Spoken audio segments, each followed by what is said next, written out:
To fill the actuator, we require a few components. We supply this as a kit, but you could probably make do with various other adapters, etc.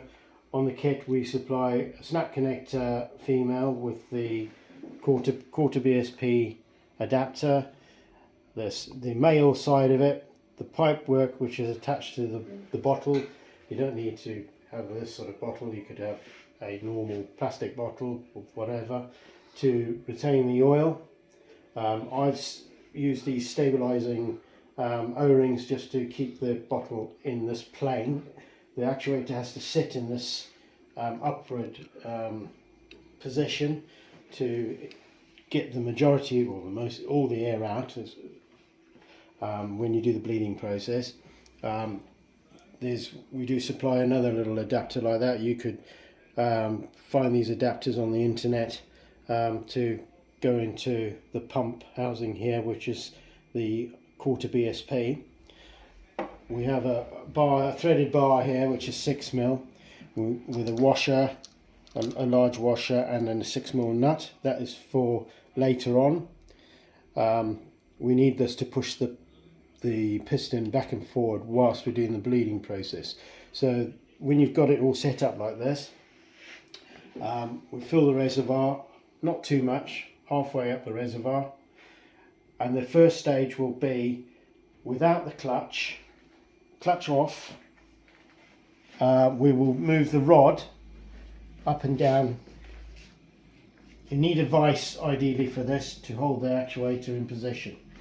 So we move the rod to its lowest point, to the end stops, as you can feel, and then up again, and we do that several times till we get the rod to actually feel smooth throughout the process. If it judders or it suddenly moves quickly, as you get, particularly when you get to the end stop on the downward stroke, you'll feel it suddenly slip away. That's usually bits air within the system. So get it to a point where you can feel a smooth operation extend and retract.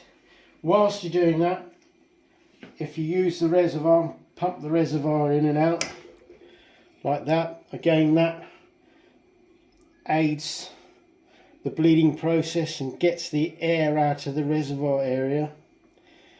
You've got a piston and a bladder in there, so the bladder sort of can retain some of the air.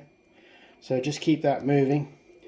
Try and keep it to the, when you stop, keep it to the back position that's fully extended that way to get as much oil in the bladder. Then the final operation will be to actually run the unit.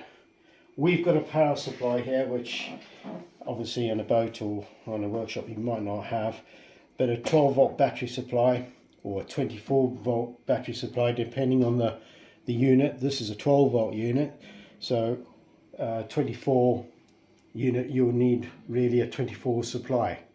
So at the moment we've got a power pack. So in this case we're in the upward position or the retracted position that way. We'll energize the clutch, because to run the cylinder you'll need to activate the clutch for the drive, and then we shall put power to the motor and run it full extend. You will have to do this several times again until you get rid of all the final bits of air. Right down to the end stops. You'll hear the motor labour right at the end stop. Both directions. And come back to the other end stop. Need to do this several times again to flush out all the air. By using the pump to do this bit, the final bits of air which are around the gears and the check valve, etc., are worked out by the pump and the pumping process. When you're running the cylinder to get rid of the air, make sure that the reservoir stays at a reasonable level throughout the whole process. I've changed the position of the actuator to this horizontal position. This is for the final 20 cc retraction of oil to come out of it, and that's for expansion purposes. Before you get to this stage, when it's in its vertical position with the reservoir attached, you must make sure that the rod is fully in and the bar is fully extracted and the piston's against the bottom of the cap.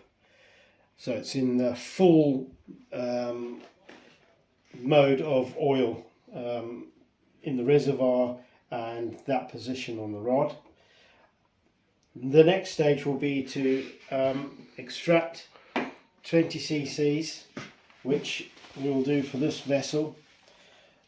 This is the beauty about using snap connectors, because you're limiting the amount of air that might get into the actuator by moving one vessel to the next vessel.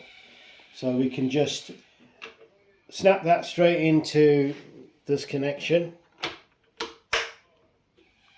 and then with a 10mm nut, 10mm spanner, we undo the nut and we extract,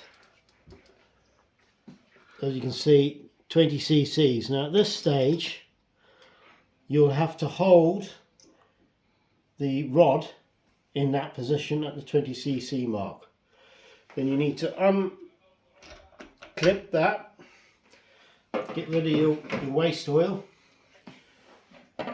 undo, holding the 6mm bar in a position, undo the adapter, the female adapter, then put back, keep the oil on the top of the threads, so when you put the plug in you limit any air ingress into the unit, and then wind that down.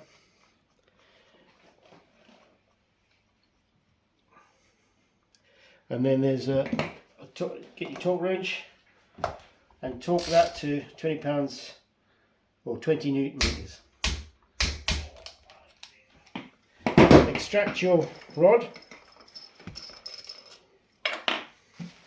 clean off excess oil, which is around the quarter BSP plug, and that should be good to go.